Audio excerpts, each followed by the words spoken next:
الحمد لله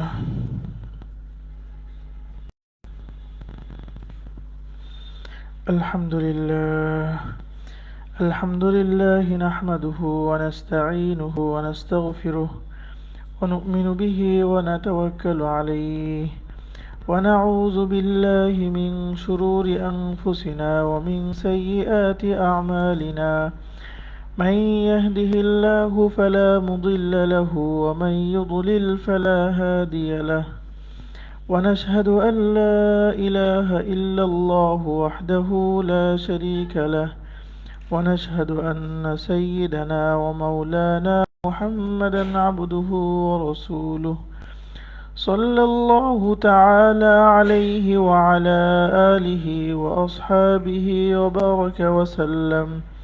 وبارك وسلم تسليما كثيرا كثيرا أما بعد فأعوذ بالله من الشيطان الرجيم بسم الله الرحمن الرحيم فاسألوا أهل الذكر إن كنتم لا تعلمون صدق الله مولانا العظيم وصدق رسوله النبي الكريم ونحن على ذلك من الشاهدين والشاكرين الحمد لله رب العالمين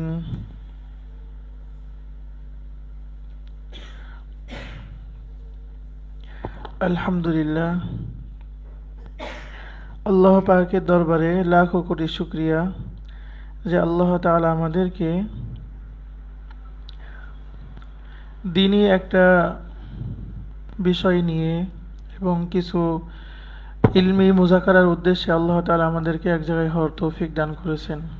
আমরা অন্তরের অন্তঃস্থল থেকে আল্লাহর দরবারে শুকরিয়া জানাই আলহামদুলিল্লাহ।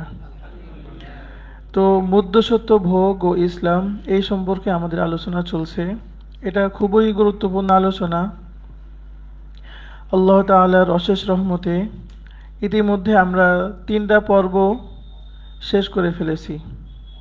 2টা পর্ব শেষ করে এখন আমরা 3য় পর্ব আজকে আমরা করতে যাচ্ছি।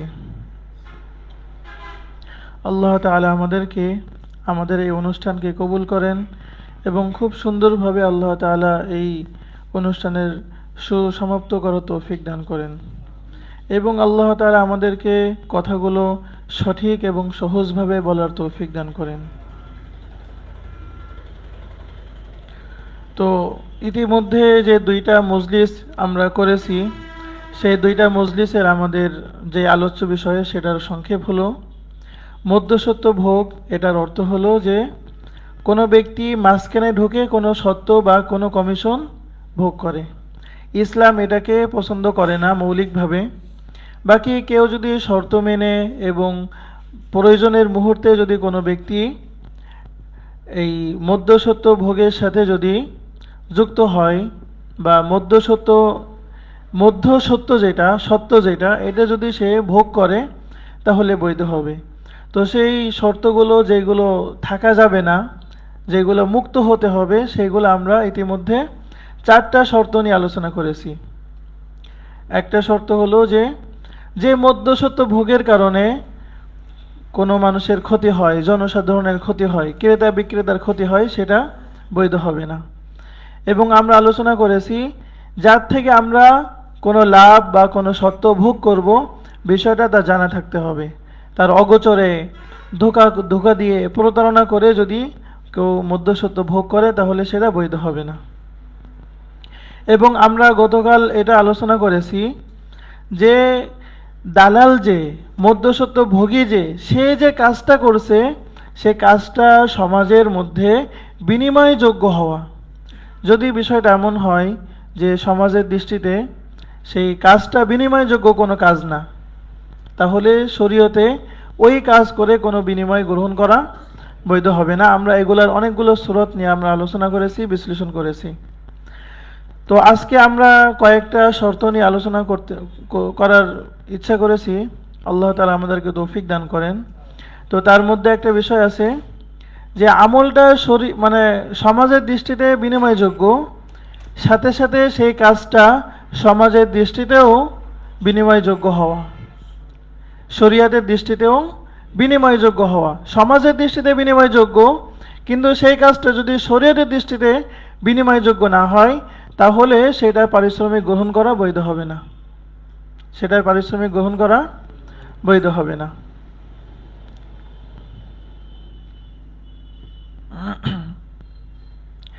যেমন এখানে আমরা কয়েকটা বিষয় উল্লেখ করতে পারি। একটা হলো সুপারিশ করা, একটা হলো আল মৌসুআহ আল ফিকহিয়া আল কুয়েতিয়া, এই কিতাবের মধ্যে রয়েছে ইন উহদিয়াল মাশফুউ লাহু হাদিয়াতান লিমান ইয়াশফাউ লাহু ইনদা সুলতান ওয়া নাহবিহি মিন আরবাবিল ওয়ালায়াতি, এটা জায়েজ নাই। অর্থাৎ যার জন্য সুপারিশ করা হয়েছে তাকে যদি হাদিয়া দেওয়া হয়, ওই ব্যক্তি হাদিয়া দিয়েছে যার জন্য সুপারিশ করা হয়েছে, তাহলে সুপারিশ করে কোনো বিনিময় গ্রহণ করা বৈধ হবে না। অর্থাৎ সুপারিশ করা, আমাদের সমাজে যেটা হয় যে মেম্বার, চেয়ারম্যান, কোনো সরকারি চাকরি লাগবে, তো তাদের কাছে মানুষ যায় এবং তারা বিভিন্ন প্রভাব খাটিয়ে, ন্যায়ভাবে হোক অন্যায়ভাবে হোক, তারা প্রভাব খাটিয়ে তাদের জন্য সুপারিশ করে। তো এই সুপারিশ করে তারা কিন্তু অনেক বিপুল পরিমাণ টাকা তারা নেয়। তো সুপারিশ করা, যে কোনো ধরনের সুপারিশ করা, অফিসের বস কোনো একটা কারো প্রমোশন হবে, বসের অধীনে অনেক কর্মচারী থাকে না, তো তাদের প্রমোশনের জন্য যদি বস সুপারিশ করে, আর সুপারিশ করে যদি সে কোনো বিনিময় গ্রহণ করে, তাহলে সেটা তার জন্য অবৈধ হবে। যদিও সুপারিশ করার জন্য তার মুতাদবিহি এবং গ্রহণযোগ্য পরিমাণ অর্থ যদি শ্রম থাকে, তবুও তার জন্য ওইটা গ্রহণ করা অবৈধ হবে। কারণ কি? সুপারিশ, শাফাআত, এটা এমন একটা কাজ যেটা শরীয়তের দৃষ্টিতে বিনিময়যোগ্য কোনো কাজ না। এই জন্য দেখা যাচ্ছে সেখানে তার রাত দিন হয়তো অনেক শ্রম থাকবে, তবুও তার জন্য বিনিময় গ্রহণ করা বৈধ হবে না। এর কারণ কি? শরীয়তের দৃষ্টিতে শাফাআত বা সুপারিশ করে কোনো বিনিময় গ্রহণ করা বৈধ না।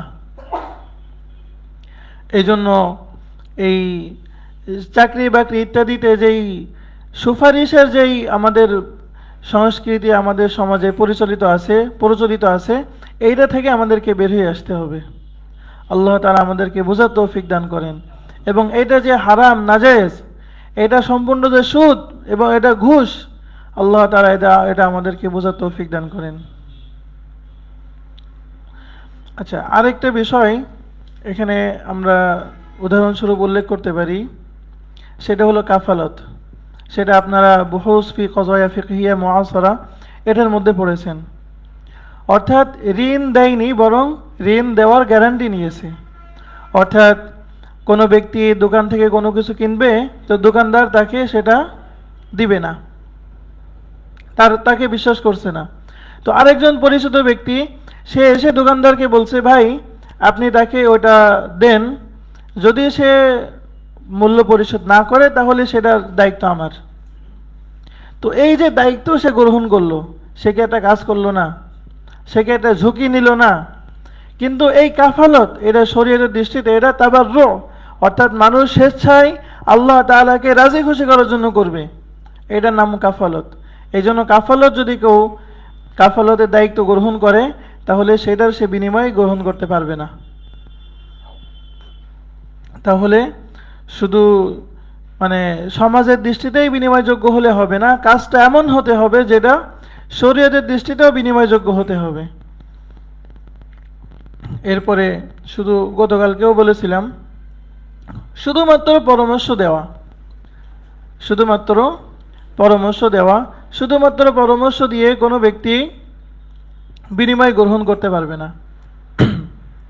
হ্যাঁ, এমন যদি হয় ওই ব্যক্তি পরামর্শ দেওয়ার জন্য তার জীবনে অনেক বিপুল পরিমাণ তার ইনভেস্ট করা লেগেছে, এমনকি সে পরামর্শ মানুষকে প্রদান করার জন্য তার একটা চেম্বার আছে, তার অনেক জনবল সেখানে নিয়োগ করা হয়েছে, সেখানে তার ইনভেস্ট আছে, ওই রকম বিষয় যদি হয়, সেক্ষেত্রে তার জন্য বিনিময় গ্রহণ করা বৈধ হবে। যেমন একজন ডাক্তার কি পরামর্শ দেয় না আর কিছু করে?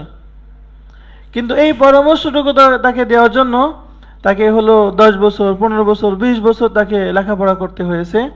এমনকি সে পরামর্শ দেওয়ার জন্যই সে চেম্বার খুলে সেখানে তার বিপুল পরিমাণ ইনভেস্ট থাকে। কিন্তু কোনো মানুষ রাস্তায় দাঁড়িয়ে আছে, তো সে আপনাকে একটা পরামর্শ দিল, পরামর্শ দিয়ে আপনার কাছ থেকে টাকা দাবি করলো। বা এই যে গতকালকে বলেছিলাম ঘটক, এটা যেমন ওরফের দৃষ্টিতেও, সমাজের দৃষ্টিতেও যেমন এটা বিনিময়যোগ্য না, শরীয়তের দৃষ্টিতেও এটা বিনিময়যোগ্য না। একজন মানুষ যে বাড়ি খুঁজতেছে, তো পাশে একজন এসে বলছে, ভাই মিয়া আপনি কি খোঁজেন? তো আমি বাড়ি ভাড়া খুঁজি, বাড়ি নিব। তো বলছে, আরে আমার সাথে যোগাযোগ করেন। এবার সে কি দিয়েছে, আপনি ওই গলি দিয়ে ওইখানে যান, ওইখানে পাবেন। তো এই পরামর্শটুকু দিয়ে সে কি করলো, বিনিময় গ্রহণ করলো। এটা কি জায়েজ হবে? জায়েজ হবে না। আচ্ছা, তো আমাদের এই শর্ত আলোচনা শেষ। এরপরে আমরা আগেই বলেছিলাম যে একটা গুরুত্বপূর্ণ শর্ত হলো যে দালাল যে কাজটা করতেছে, মধ্যস্বত্ব ভোগী যে কাজটা করবে, সে কাজটা নাজায়েজ না হওয়া, সেটা বৈধ হওয়া। ফিনাফসিহি, মৌলিকভাবে কাজটা বৈধ হতে হবে। কোনো ব্যক্তি যদি কোনো নাজায়েজ কাজের দালালি করে, নাজায়েজ কাজের মধ্যে যদি সত্য তালাশ করে, তাহলে সেটা তার জন্য বৈধ হবে না। যেমন আল মাবসুত লি সারাখসির মধ্যে রয়েছে আল ইস্তিজার আলাল মাআসি বাতিলুন। আপনার গুনাহের কাজের মধ্যে কোনো মানুষকে ভাড়া নেওয়া বা গুনাহের কাজের জন্য ভাড়া গ্রহণ করা বা ভাড়া দেওয়া, এটা হলো বাতিল, নাজায়েজ। শরীয়তে এটা ইজারা চুক্তি সংগঠিত হয় না এবং কাজটাও নাজায়েজ।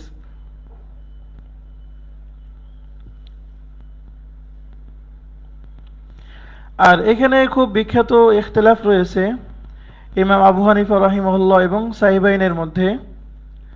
তো এক্ষেত্রে ফতোয়া হলো ইমাম সাহিবাইন রাহিমাহুমাল্লাহর কওলের উপরে যে ইজাবাত আলাল মাসিয়া এবং ইয়ানাত আলাল মাসিয়া এটা মুতলাকান, এটা বৈধ না। যে ব্যক্তি মধ্যস্থতা করবে সে তো মুঈন, সে তো সাহায্যকারী। তো বিগত আমরা এক দর্সের মধ্যে এটা খুব বিস্তারিত আমরা আলোচনা করেছি যে ইয়ানাত আলাল মাসিয়ার কি কি সুরত। তো ইয়ানাত তো করে, যে মধ্যস্বত্ব ভোগ করে বা দালালি করে, সে কি ইয়ানাত করে নাকি ক্ষতি করে? বাহ্যিকভাবে ইয়ানাত তো করে। তো সেই কাজটা যদি গুনাহের কাজ হয়, তাহলে তার ইয়ানাতও কি হবে? গুনাহের কাজ হবে। এবং গুনাহের কাজ করে কোনো বিনিময় গ্রহণ করা, এটা বৈধ হয় না।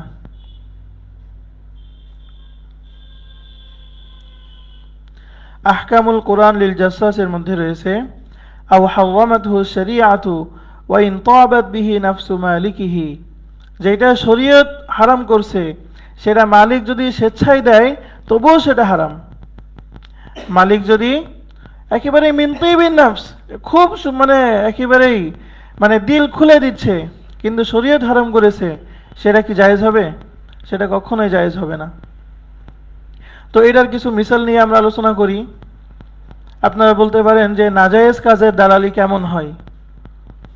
তো আমরা চিন্তা করলেই দেখব, আমরা কিছুদিন আগে বীমার যে আলোচনা আমরা পড়েছি, সেখানে বীমার যে ব্রোকার বিন্দু থাকে, ব্রোকার মানে যারা দালাল, ইংরেজিতে বলে ব্রোকার, বাংলায় দালাল। অর্থাৎ বীমাগুলো কিন্তু একটা দালাল ভিত্তিক প্রতিষ্ঠান। তো সেই বীমা কোম্পানির যারা ব্রোকার থাকে, তারা মানুষকে গিয়ে কি বলে, বিভিন্ন ধরনের ভয় ভীতি দেখিয়ে তাদেরকে বলে, ভাই তুমি বীমা করো, বীমা করো, তাহলে তুমি এই ঝুঁকি থেকে তুমি নিরাপদ থাকবে। তো সে যে মানুষকে গুনাহের দিকে রাখতেছে নাকি সওয়াবের দিকে রাখতেছে? সে মানুষকে গুনাহের দিকে রাখতেছে।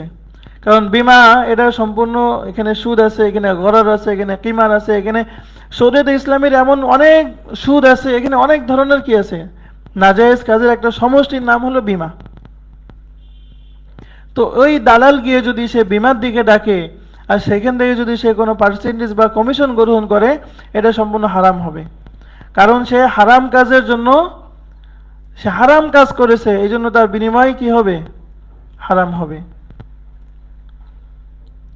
এরপরে সুদভিত্তিক বিভিন্ন সমিতি আছে না, সেই সমিতির আবার অনেক দালাল আছে, তারা বাড়ি বাড়ি গিয়ে এলাকায় এলাকায় গিয়ে তারা এগুলোর হলো প্রসার করে, মানুষকে ওই সমিতিতে যুক্ত হওয়ার জন্য আমন্ত্রণ জানায়। তো বিমার যারা ব্রোকার আছে, বিমার যারা দালাল আছে, তাদের যে হুকুম, এই সমিতি সুদভিত্তিক সমিতিতে অংশগ্রহণের জন্য যারা উদ্বুদ্ধ করে, তাদের ওই দালালির হুকুম একই, তাদেরটাও কি হবে না, বৈধ হবে না। এরপরে মাল্টিলেভেল মার্কেটিংয়ের যে দালালি, মাল্টিলেভেল মার্কেটিংয়ের অর্থাৎ আমি গতকালকেই বলেছিলাম যে আমি একটা পানির গ্লাস কিনলাম আপনার থেকে এত টাকার বিনিময়ে, তো শর্ত হলো যে এটার দাম বেশি, ধরে নেন এটার দাম 100 টাকা, কিন্তু আমি কিনলাম এটা 1000 টাকা দিয়ে। তো তাহলে আমার লাভ কি? আমার লাভ হলো আরেকজন কাস্টমার যখন আমি ধরে আনবো, তো ওই কাস্টমার থেকে আমি আরো বেনিফিট আমি অর্জন করব, আমি লাভ পাবো। তাহলে আমি যে তাকে এই মাল্টিলেভেল সিস্টেমের সাথে যুক্ত করলাম, এটা কি হালাল সিস্টেম নাকি হারাম সিস্টেম না জায়েজ সিস্টেম? তো মাল্টিলেভেল মার্কেটিংয়ে আমি যে আরেকজন কাস্টমার ধরে আনলাম, আমি যে মধ্যস্থতা করলাম, এই মধ্যস্থতা এটা তো আরো অন্যান্য কারণও আছে, বাকি এটাও একটা কারণ যে যেহেতু এটা নাজায়েজ একটা সিস্টেম, এই জন্য আমি এই নাজায়েজ কাজ করে আমি যে কমিশন গ্রহণ করলাম এটা জায়েজ হবে না। বুঝতে পেরেছেন? এরপরে আমরা যে সোসাইটি পড়েছিলাম, বিভিন্ন ধরনের সোসাইটি, যেটা এখন অনেক কম দেখা যায়, 2008-9 সনের দিকে অনেক বেশি এটার অনেক বেশি দেখা যাইতো। তো ওই সমস্ত সোসাইটি, ওগুলোর মধ্যেও সুদভিত্তিক অনেক কাজ, একেবারেই পুরা সুদভিত্তিক কাজই পরিচালিত থাকতো।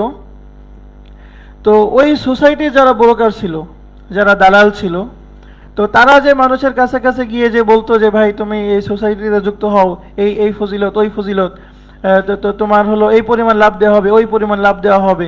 যেহেতু সোসাইটির কাজ শরীয়তের দৃষ্টিতে বৈধ না, এই জন্য ওই সোসাইটিতে যারা আহ্বান করবে আসার জন্য, তাদের এই মধ্যস্থতা করে তাদের যে পার্সেন্টেজ, যে কমিশন, সেটাও বৈধ হবে না। এরপরে সুদী ব্যাংকের এজেন্ট হওয়া, সুদী ব্যাংকের এজেন্ট হওয়া।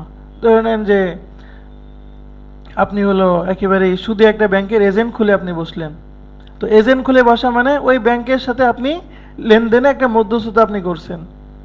তো এই মধ্যস্থতা করে এখানে আপনার শ্রম আছে, এখানে আপনার মানুষের ক্ষতি হয় না, সবই ঠিক আছে, কিন্তু কাজ যেহেতু নাজায়েজ, এই জন্য অন্যান্য শর্ত পাওয়া গেলেও যেহেতু কাজ নাজায়েজ, এই জন্য আপনার পারিশ্রমিক গ্রহণ করাও কি হবে, নাজায়েজ হবে।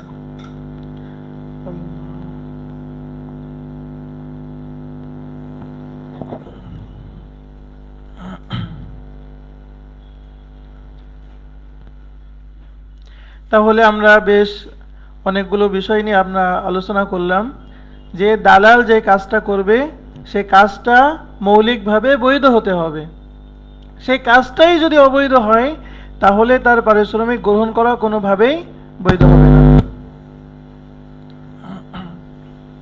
আচ্ছা, এরপরে যে শর্ত, সেটা খুব গুরুত্বপূর্ণ একটা শর্ত, খুবই খেয়াল করে শোনার চেষ্টা করেন। দালাল যে কাজটা করবে, দালাল যে কাজটা করবে সেই কাজ তার নিজের দায়িত্বের অন্তর্ভুক্ত না হওয়া। দালাল যে কাজটা করবে সেই কাজটা তার নিজের দায়িত্বের অন্তর্ভুক্ত না হওয়া। যদি ওই কাজটাই তার দায়িত্বের অন্তর্ভুক্ত হয়, তো দায়িত্বের অন্তর্ভুক্ত হবে কয়ভাবে? এটা শরআন তার দায়িত্বের মধ্যে হতে পারে, আবার মানবিকভাবে তার দায়িত্বের মধ্যে অন্তর্ভুক্ত হতে পারে, আবার নিকটাত্মীয় আত্মীয়তার কারণে তার দায়িত্বের অন্তর্ভুক্ত হতে পারে, আবার চুক্তিগত কারণে তার দায়িত্ব অন্তর্ভুক্ত হতে পারে। তো এই দায়িত্বের অন্তর্ভুক্ত হওয়া সত্ত্বেও মানুষ যদি সেটার বিনিময় গ্রহণ করে তাহলে সেটা ঘুষ হবে, শরীয়তে যেটা রিশওয়াত হিসাবে চিহ্নিত হবে। এই সম্পর্কে এই আলাউস সুনান জফর আহমদ ওসমানী রাহিমাহুল্লাহ, ওনার খুব বিখ্যাত কিতাব আলাউস সুনানের মধ্যে খুব বিখ্যাত একটা উক্তি উনি করেছেন, যেটা আমরা হাওলা বলতে পারি। ওয়াল হাসিলু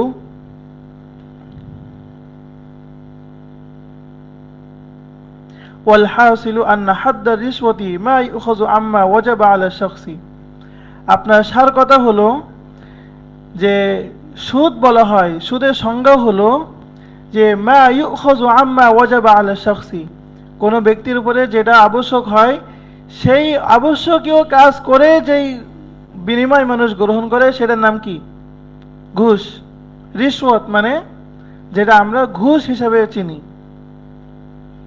সাওয়াউন কানা ওয়াজিবান আলাল আইন আও আলাল কিফায়া, সেটা মৌলিকভাবেই এবং একান্তভাবেই তার উপর আবশ্যক হোক বা সামষ্টিকভাবে একটা সমাজের উপর আবশ্যক হোক, সর্বাবস্থায় যদি সেটা ওয়াজিব হয়, যদি তার জন্য ওই দায়িত্ব পালন করা আবশ্যক হয়, তাহলে সে ওই দায়িত্ব পালন করে কোনো কি করতে পারবে না?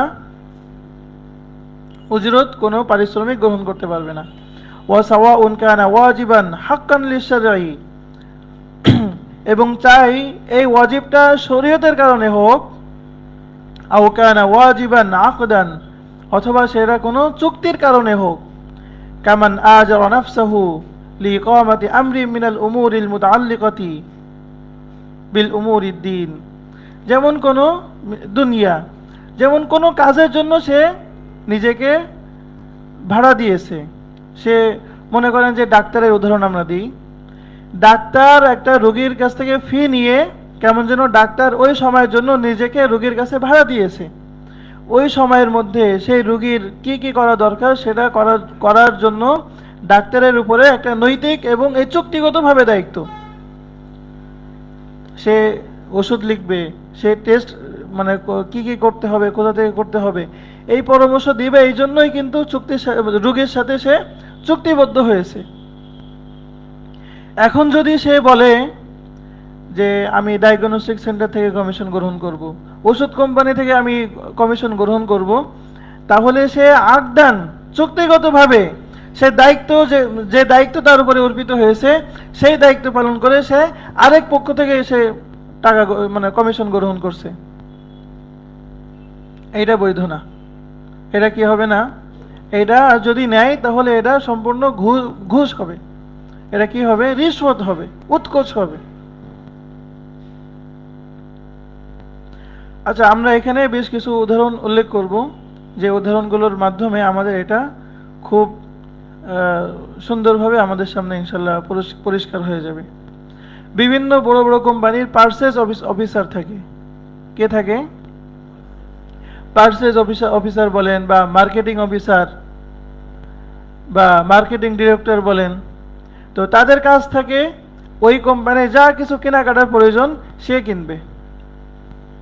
তো একটা কোম্পানির একটা বড় শপিং মলের 2-1 টাকার কি মাল কিনতে হয়, নাকি অনেক বিপুল পরিমাণ টাকার মাল সম্পদ ইত্যাদি এগুলো কেনার প্রয়োজন হয়? তো সেই অফিসার যখন যায় বিভিন্ন জায়গায় মাল ক্রয় করতে, তার নিজের জন্য কিছু রেখে দেয়। তার নিজের জন্য কি? তার যুক্তি কি? আমার যুক্তি হলো, মানে তার যুক্তি হলো যে আমি তো এখানে শ্রম দিচ্ছি, আমি তো এখানে কাজ করছি। আপনারা বলেন যে সে যে শ্রমটা দিচ্ছে সে কি নিজের থেকে দিচ্ছে, নাকি কোম্পানি তাকে এর জন্য মাসিক একটা বড় অঙ্কের বেতন তাকে পরিশোধ করছে? তাহলে সে বেতনভোগী একজন কর্মকর্তা। তো সে তার নিজের দায়িত্ব পালন করে সে আরেক জায়গা থেকে কমিশন গ্রহণ করাটার নাম কি? এখানে কিন্তু ধোঁকাও আছে, এখানে কিন্তু ধোঁকাও আছে। এবং যে মালিক থেকে, যেই প্রতিষ্ঠান থেকে নেওয়া হচ্ছে, এটা তাদের অগোচরে নেওয়া হচ্ছে। তাহলে এখানে দুইটা কারণ, সে ধোঁকা দিয়ে নিচ্ছে কোম্পানি থেকে, আবার সে নিজের উপরে চুক্তিগতভাবে যে জিম্মাদারি সেই জিম্মাদারি পালন করে সে অতিরিক্ত মানুষ থেকে টাকা নিচ্ছে। এই জন্য এটা কি হবে না? বৈধ হবে না।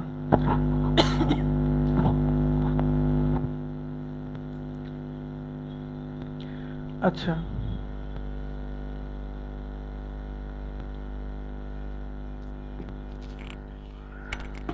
মার্কাজুদ দাওয়ায় থাকতে আমাদের কাছে একটা ফতোয়া আসছিল, যে ফতোয়া হলো যে আপনার বর্ডারে বিভিন্ন, ওই যে আমাদের দেশে কি আছে, বিজেপি আছে, তারা বিভিন্ন গাড়ি টাড়ি ইত্যাদি এগুলো কি করে, চেকিং করা হলো তাদের একটা দায়িত্ব।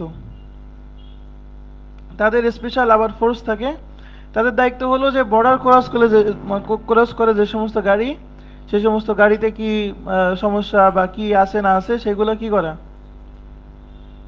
তো বিভিন্ন গাড়ি থেকে তারা হলো কমিশন গ্রহণ করে। যদি গাড়িওয়ালারা কিছু ঘুষ দেয় তাহলে খুব দ্রুত তাদেরকে ছেড়ে দেয়, আর যদি ঘুষ না দেয় তাহলে তাদের প্রত্যেকটা মানে পণ্য আলাদা আলাদা নামাতে হয়, অনেক ধরনের তাদের মুসিবতের সম্মুখীন তারা করে, যেটা না করলেও হতো হতো কিন্তু যেহেতু তাদেরকে ঘুষ দেওয়া হয়নি এই জন্য তাদেরকে অনেক ঝামেলা করে। তো গাড়িওয়ালারাও ঝামেলা থেকে বাঁচার জন্য কি করে, তাদেরকে ঘুষ দেয়। তো এটা তো আমরা বলেই ফেলছি যে ঘুষ, কারণ কি ওইটা তাদের সরকারের পক্ষ থেকে দায়িত্ব যে এটা তোমাদের করতে হবে, চেকিং করা। কিন্তু ওই চেকিং করে আবার কোনো ব্যক্তি থেকে কি করতে পারবে না, এখান থেকে কোনো কমিশন, কোনো টাকা, কোনো কিছু হাদিয়া তোহফা এগুলা গ্রহণ করতে পারবে না।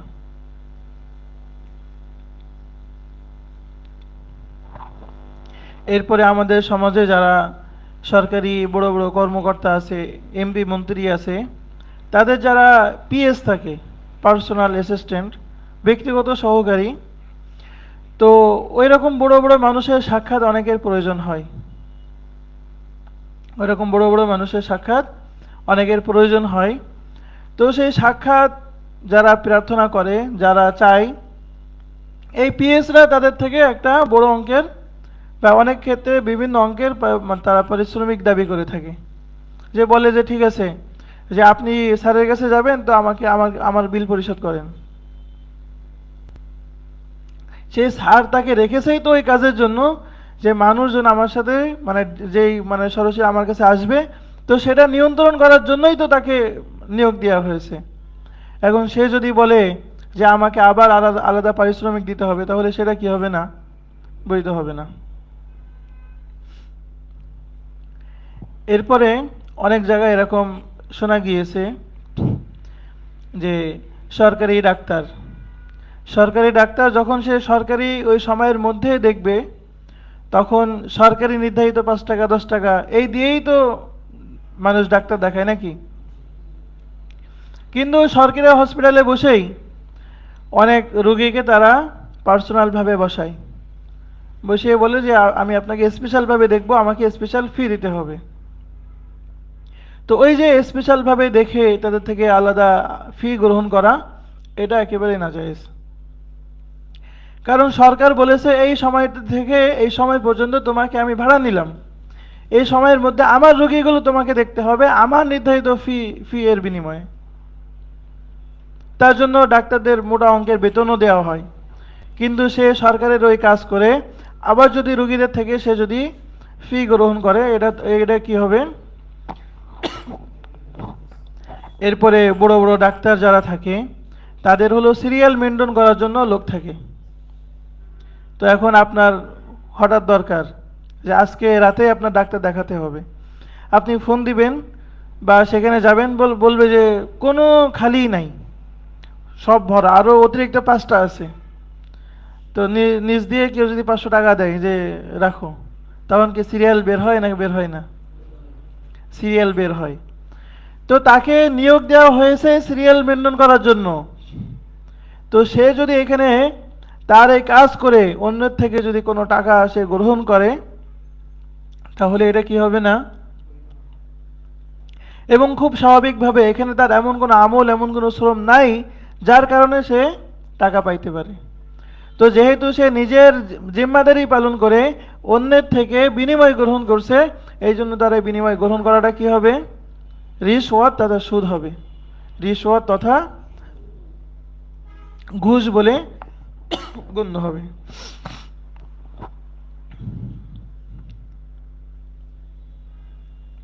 এরপরে বিভিন্ন যে গার্মেন্টস ফ্যাক্টরি ইত্যাদি আছে, তো এখান থেকে এইগুলোর মধ্যে যে এই পণ্যগুলো ঢোকে, এখান থেকে যে পণ্যগুলো বের হয়, তো ঢোকা বের হওয়া উভয় জায়গায় যারা দায়িত্বশীল ব্যক্তিবর্গ থাকে অনেক জায়গায় ওনারা এই টাকা গ্রহণ করে থাকে, ফি গ্রহণ করে থাকে বা কমিশন তারা গ্রহণ করে থাকে।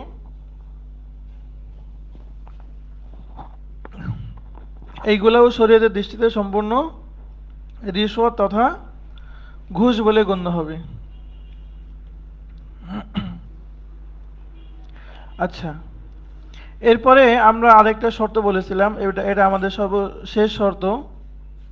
সেটা হলো যে পারিশ্রমিক নেবে সেই পারিশ্রমিকটা নির্দিষ্ট হতে হবে। পারিশ্রমিক দালাল যে পারিশ্রমিক নেবে সেই পারিশ্রমিক যদি নির্দিষ্ট না হয় তাহলে সেই পারিশ্রমিক গ্রহণ করাটা তার জন্য বৈধ হবে না। এটা মাজাল্লাতুল আহকামিল আদলিয়ার মধ্যে 450 নম্বর মাদ্দার মধ্যে রয়েছে, ইশতারাতু আন তাকুনাল উজরাতু মা'লুমাতান। পারিশ্রমিক তথা উজরত এটা নির্দিষ্ট হওয়া জরুরি। এটা যদি নির্দিষ্ট না হয় তাহলে এটা বৈধ হবে না। এখানে পারিশ্রমিক নির্দিষ্ট হওয়া এটা দুইভাবে হতে পারে। মৌলিকভাবে পারিশ্রমিক নির্দিষ্ট বলতে বোঝায় যে একেবারে নির্দিষ্ট অঙ্কে হওয়া, যে আমি কাজটা করে দিব, তুমি 10 টাকা দিবা না 20 টাকা দিবা নাকি 100 টাকা দিবা নাকি 1000 টাকা দিবা নাকি 1 লক্ষ টাকা দিবা, এরকম নির্দিষ্ট হওয়া, অঙ্কে নির্দিষ্ট হওয়া, এটা হলো উজরত বা পারিশ্রমিক নির্দিষ্ট হওয়া। কিন্তু এই সমস্ত জায়গায় দালালি বা ইত্যাদি এই সমস্ত জায়গায় কিছুটা শিথিলতার কথা কিছু ফকিহ ওনারা বলেছেন। যেমন ওনারা বলেছেন যদি শতকরা হারেও যদি নির্দিষ্ট হয় তবুও বৈধ হবে। যদি যেমন বললো যে এই কাজটা তুমি করো, যদি করতে পারো তাহলে শতকরা এত টাকা তোমাকে আমি দিব। যেমন বলল যে আমার এখানে অনেকগুলো পণ্য আছে, এই পণ্যগুলো তুমি বিক্রি করো, যে পরিমাণ পণ্য বিক্রি করতে পারবে তার শতকরা 5% আমি তোমাকে দিব, এটা বৈধ আছে। এটা কি আছে?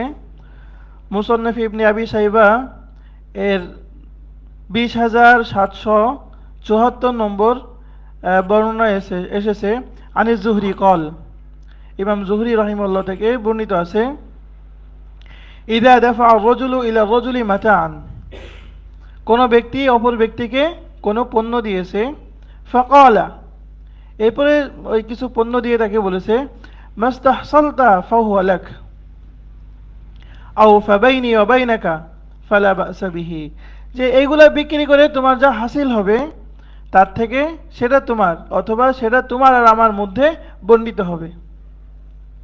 তো তোমার আর আমার মধ্যে বণ্টিত হবে, এখানে কি শতকরা হার বোঝা যায় নাকি নির্দিষ্ট বোঝা যায়?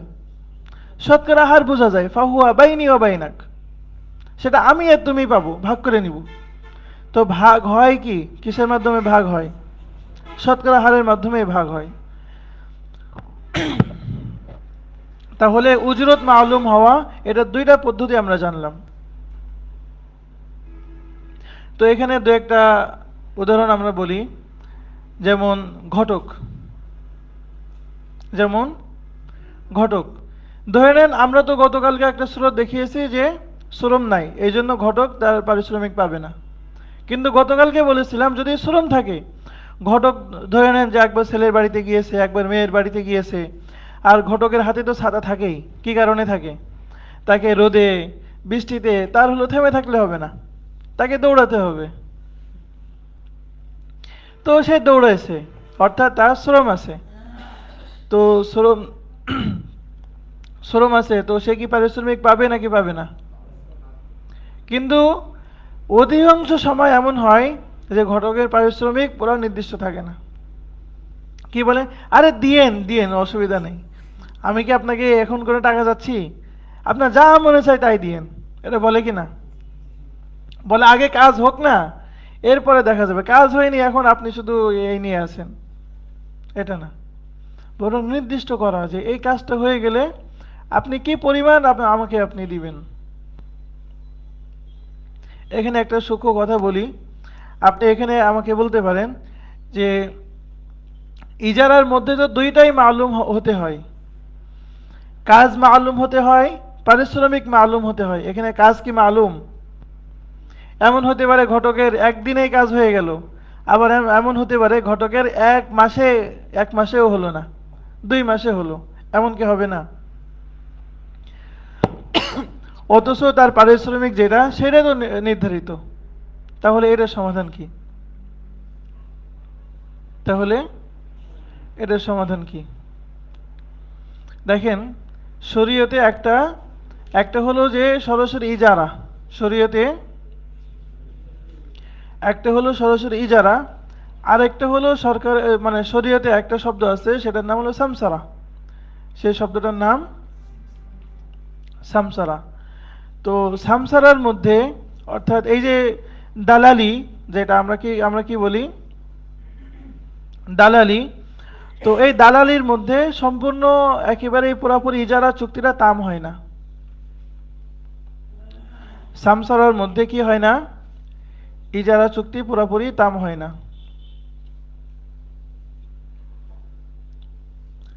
এই যে বিভিন্ন এর মধ্যে আপনারা দেখবেন যে মিন গায়রি আন ইস্তাজিরা, এই যে রদ্দুল মুহতারের মধ্যে আছে 5 নম্বর খণ্ড 656 নম্বর পৃষ্ঠায়, ও সিমসার, সিমসার বলা হয় হুয়াল মুতাওয়াসসিতু বাইনাল বাঈ ওয়াল মুশতারি, যে কি করে, ক্রেতা বিক্রেতা, এদের মধ্যে ক্রেতা বিক্রেতা হতে পারে বা যে কোনো দুই পক্ষের মধ্যে যে কি করে, মধ্যস্থতা করে। ইয়াতাওয়াসসাতু মানে মধ্যস্থতা করে, বিআজরিন কিসের বিনিময়ে?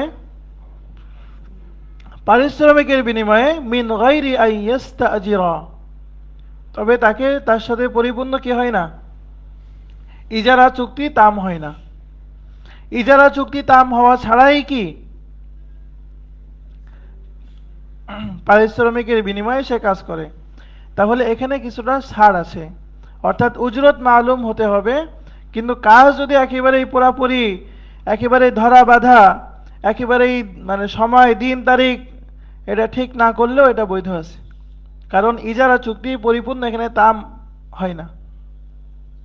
কিন্তু এটা যদি আমরা তাকিফ করি যে এটা কিতাবুল ইজারার মাসআলা, তখন কিন্তু এটা বৈধ হবে না। কেন বৈধ হবে না? কারণ ইজারার মধ্যে আমল যেমন নির্দিষ্ট হতে হয়, আবার পারিশ্রমিক যেটা উজরত সেটাও পুরো সুনির্দিষ্ট হতে হয়, সুনির্ধারিত হতে হয়। কিন্তু এখানে এটা শরীয়তে সরাসরি ইজারা না, ইজারার মতো একটা জিনিস, যার নাম হলো সামসারা, যার নাম হলো সামসারাতু, অর্থাৎ মধ্যস্থতা করা। আর সিমসার হুয়াল মুতাওয়াসসিত বাইনাল বাঈ ওয়াল মুশতারি বিআজরিন মিন গায়রি আন ইস্তাজিরা। আচ্ছা, আমাদের সমাজে আরো কিছু মধ্যস্থতা করা এবং মধ্যস্বত্ব ভোগ করার কিছু উদাহরণ আমি আপনাদেরকে বলি, নাজায়েজ। এগুলোও কি, আমি যেই সুরতগুলো বলবো এই সুরতগুলোও নাজায়েজ। যেমন আমাদের সমাজে ডিউ মানে ডেলিভারি অর্ডার, ডিও মানে ডেলিভারি অর্ডার, এটা ক্রয় বিক্রয়ের একটা মহামারী আমাদের সমাজে এটা আছে। কি ক্রয় বিক্রিও হয়? ক্রয় বিক্রয় হয় কি? ডিও মানে ডেলিভারি অর্ডার। উদাহরণস্বরূপ, আপনি চিনি কিনবেন, আপনি চিনি ব্যবসায়ী, আপনি ধরে নেন যে 1000 টন আপনার চিনি লাগবে। কত? 1000 টন আপনার চিনি প্রয়োজন। তো সেই চিনির জন্য আপনি কোম্পানিতে অর্ডার দিয়েছেন, আপনি টাকা দিয়েছেন। ধরে নেন কোম্পানির সাথে এটা আপনার বায়ে সলম হলো, জায়েজ। সেটা প্রথম যে ক্রয় করেছে তার জন্য এটা কি আছে? তো যখন সে ওই টাকা দেয়, অর্ডার দেয়, তো তাকে একটা ফর্ম দেয় বা একটা টোকেন দেয়, তার নাম কি? Delivery order. অর্থাৎ নির্দিষ্ট ওখানে তারিখ থাকে যে ওই নির্দিষ্ট তারিখে তাকে চিনি বানিয়ে তাকে সাপ্লাই করা হবে, তাকে ডেলিভারি করা হবে। কিন্তু যে ব্যক্তি প্রথম কিনলো তার এত সময় নাই, তার কি নাই, তো সে ওটা ওখান থেকে নিয়ে এসে আরেকজনের কাছে বিক্রি করলো আরো বেশি দামে, এবং সে দ্বিতীয় যে ক্রয়কারী সে ওইটাকে আরেকজনের কাছে বিক্রি করলো। এরকম ভাবে দেখা যায় 10-20 হাত বদল হয়ে যায়। কয় হাত বদল হয়? তো খুব স্বাভাবিকভাবেই প্রথম ব্যক্তি যে হলো কোম্পানি থেকে ক্রয় করছে, তো সে কি পণ্য হাতে পেয়েছে? এখনো ওই যে মাবিটা, এটা কি দাইন হিসাবে থাকেনি, এটা কি এখনো ঋণ না? তো এই ঋণকে আরেকজনের কাছে বিক্রি করছে, সে আরেকজনের কাছে বিক্রি করছে। তো এটা একদিকে যেমন মধ্যস্বত্ব ভোগ, আরেকদিকে এটা হলো বায়ে সলামের মধ্যে আপনার পণ্য হাতে পাওয়ার আগেই বিক্রি। আর এটা হাদিসে একেবারে পরিষ্কারভাবে কি আছে? এটা নিষেধাজ্ঞা এসেছে, সম্পূর্ণ এটা নাজায়েজ তথা হারাম। এই যে ডিও বিক্রি, এটার কারণেও কিন্তু সমাজে, আমাদের দেশে সামাজিকভাবে, রাষ্ট্রীয়ভাবে, আন্তর্জাতিকভাবে পণ্যের দাম বেড়ে যায়। এক ব্যক্তি সেই কোম্পানি থেকে চিনি ক্রয় করছিল ধরে নেন 90 টাকা কেজিতে। সে যখন হাত বদল করছে তখন বলছে আমার 2 টাকা লাভ দিলে হবে পার কেজিতে। তো সে 92 টাকা বিক্রি করলো। এরপরের জন্য আরো 2 টাকা লাভ করছে, এরপরের জন্য আরো 2 টাকা লাভ করছে। এরকম ভাবে 10 হাত বদল যদি হয় তাহলে ওখানে 20 টাকা বেড়ে গেল। ধরে নেন সর্বশেষ যে ক্রয় করছে সে কি করবে?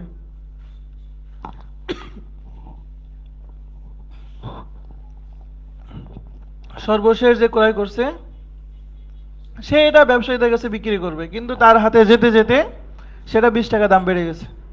তো এখানে যেমন যেমন ক্ষতি আছে, আবার এটা আপনার দাইন বিক্রি, যে দাইন বিক্রি এটা সম্পূর্ণ নাজায়েজ।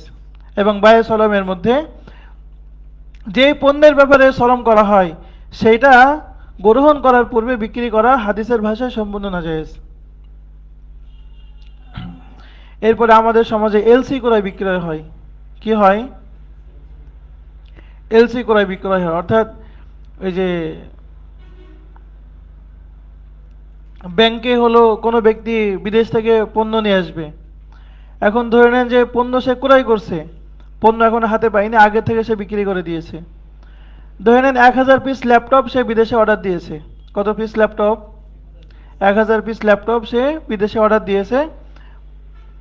তো এখন অর্ডার দিয়েছে, এখন মাল উঠাবে। তো যখন জাহাজে উঠাই দিয়েছে তো তখন তার মধ্যে বিক্রি হয়ে গেছে। এরকমভাবে কয়েক হাত বিদেশ থেকে একটা মাল আপনার দেশের বন্দরে পৌঁছানোর আগে কয়েক হাত বদল হয়ে যায়। এটা সম্পূর্ণ কি হবে? নাজায়েজ হবে।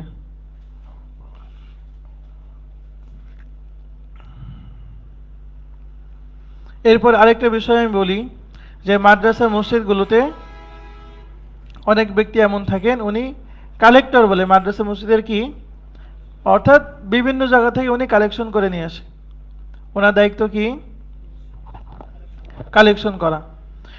তো কালেকশন করে কি করে? অর্ধেক উনি নেয়, অর্ধেক মাদ্রাসায় দেয়। তো এইটাও এক ধরনের মধ্যস্থতা কিনা, মাদ্রাসা আর দাতা তাদের মধ্যে উনি কি করছে? মধ্যস্থতা করছে। তো মধ্যস্থতা করে উনি যা লাভ যা নিয়ে আসে তার অর্ধেক উনি নেয়, আর অর্ধেক কোথায় দেয়? মাদ্রাসা দেয়। দেখেন, এটা আমাদের খুব ভালোভাবে বুঝতে হবে। মার্কাজুদ দাওয়াল ইসলামিয়া থেকে ফতোয়া আছে, যে ফতোয়ার মধ্যে ওনারা বলেছেন সর্বোচ্চ 20% নিতে পারবে, এর বেশি নেওয়া কোনোভাবেই বৈধ হবে না। কারণ দাতারা যদি জানতো যে আমি যার হাতে টাকা দিয়েছি সেই ব্যক্তি পরিপূর্ণ টাকা মাদ্রাসা দিবে না, এর অর্ধেক সে নিজে খাবে আর অর্ধেক মাদ্রাসা দিবে, তাহলে কি কোনো দাতা তার কাছে দান করত? এরা দাতাদের সম্পূর্ণ উদ্দেশ্যের খিলাফ। এটা একটা বিষয়। এবং আরেকটা বিষয় মনে রাখতে হবে, হ্যাঁ আমরা যে বলেছি যে 20% সর্বোচ্চ নিতে পারবে, তো এতটুকু জরুরত, এতটুকু কি জরুরত? একেবারেই সে মানুষ, সে অন্য সব কাজ কাম বাদ দিয়ে সে শুধু এই টাকা কালেকশন করাই হলো তার পেশা। এখন যদি তাকে কোনো বিনিময় যদি না দেওয়া হয় তাহলে তো সে কাজ করবে না। সে কি করবে না? কাজ করবে না। তো এখানে একটা মনে রাখতে হবে, তাকে যে টাকাটা দেওয়া হবে 20% সর্বোচ্চ, তো এটা দিতে হবে আপনার মাদ্রাসা জেনারেল ফান্ড থেকে। সে মনে করেন যেগুলো কালেকশন করে নিয়ে আসবে, এমন হবে যে পুরা মাসে সে শুধু জাকাতই কালেকশন করছে, তার কালেকশনকৃত টাকা থেকে তাকে কোনো বিনিময় প্রদান করা বৈধ হবে না। তাকে মাদ্রাসা জেনারেল ফান্ড থেকে তাকে ওই 20% সর্বোচ্চ, এর কম হলে আরো ভালো, সর্বোচ্চ কত পার্সেন্ট দিতে পারবে? যদি 1 লাখ টাকা নিয়ে আসে তাহলে সর্বোচ্চ 20,000 টাকা তাকে দেওয়া যাবে, এর বেশি দেওয়া যাবে না। এবং এই টাকা মানুষ যে জাকাত দিয়েছে সে জাকাতের অর্থ থেকেও দেওয়া যাবে না, দিতে হবে কোন অর্থ থেকে? মাদ্রাসা জেনারেল ফান্ড থেকে দিতে হবে। এই বিষয়টা খুবই মনে রাখতে হবে। এটা অনেক মাদ্রাসা এটা এভাবে খেয়াল করে না, এটা জাকাতের টাকা থেকে অনেক সময় পারিশ্রমিক দিয়ে দেয়। আবার জেনারেল ফান্ড থেকে দিলে অনেক সময় 20% বা 30%, এমনকি অর্ধেকও দেওয়ার প্রচলন আছে। মাদ্রাসাওয়ালারাও চিন্তা করে যে যা আসবে ওইটাই তো লাভ, যা আসবে ওইটাই তো লাভ। যদি বেশি নেয় তাহলে দাতার উদ্দেশ্যের পরিপন্থী, আর যদি জাকাতের অর্থ থেকে দেয় তাহলে জাকাতের তো সে খাত না। আমেল, আমেল হলো যে সরকারের পক্ষ থেকে জাকাত উসুলকারী, আর আমাদের সমাজে এটা কোনো সরকার, ইসলামী সরকারও নেই, এবং যারা কালেক্টর তারা শরীয়তের দৃষ্টিতে আমেলের অন্তর্ভুক্ত না।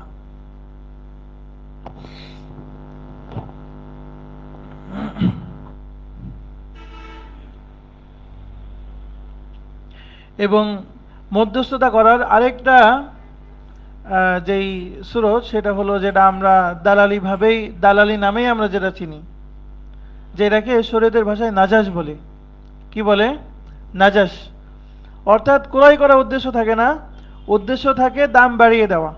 যেমন আমরা পশুর হাটগুলোতে আমরা দেখি যে একজন ব্যক্তি গরু কিনতে গিয়েছে, তো তার ওই যে গরুওয়ালার কিন্তু আবার কিছু লোক ওখানে থাকে।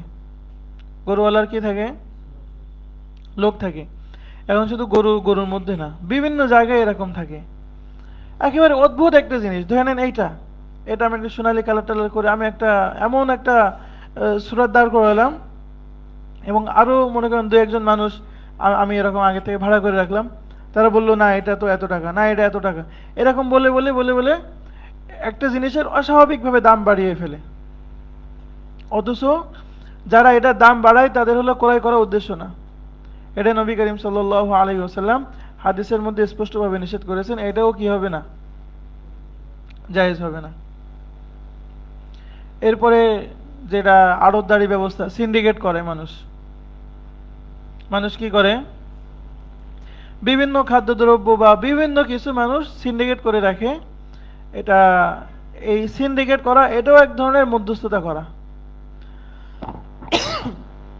অর্থাৎ ওইটার বিক্রেতা এবং ওইটার ক্রেতা, তাদের মধ্যে ওইটা সে হায়েল হচ্ছে, সে তার কাছে আটকে রাখছে, তার কাছে আটকে রাখার কারণে পণ্যের দাম বেড়ে যাচ্ছে। তো এটার একটা বড় উদাহরণ হলো আড়তদারি ব্যবস্থা। ইনশাআল্লাহ আমরা চেষ্টা করব আগামীকাল আড়তদারি ব্যবস্থা সম্পর্কে আলোচনা করার। আল্লাহ তাআলা আমাদেরকে তৌফিক দান করেন।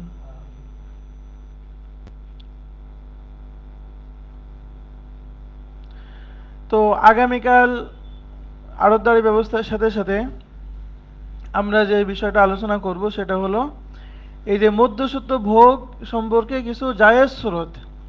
কোন কোন সুরত? আমরা তো এতদিন শুধু নাজায়েজ সুরতগুলো নিয়ে আলোচনা করেছি। তো মধ্যস্থতা করা, মধ্যস্থতা করে সেখান থেকে কোনো পারিশ্রমিক গ্রহণ করা, এটার বহু জায়েজ সুরত আছে। সেই জায়েজ সুরতগুলো নিয়ে আমরা ইনশাআল্লাহ আগামীকাল আলোচনা করব, এবং সাথে সাথে আমরা আড়তদারি ব্যবস্থা সম্পর্কে ইসলাম কি বলে, ইসলামের সেই দিক নির্দেশনা নিয়ে আমরা আলোচনা করব। আল্লাহ তাআলা আমাদেরকে তৌফিক দান করেন। ওয়া আখিরু দাওয়ানা আলহামদুলিল্লাহি রাব্বিল আলামিন।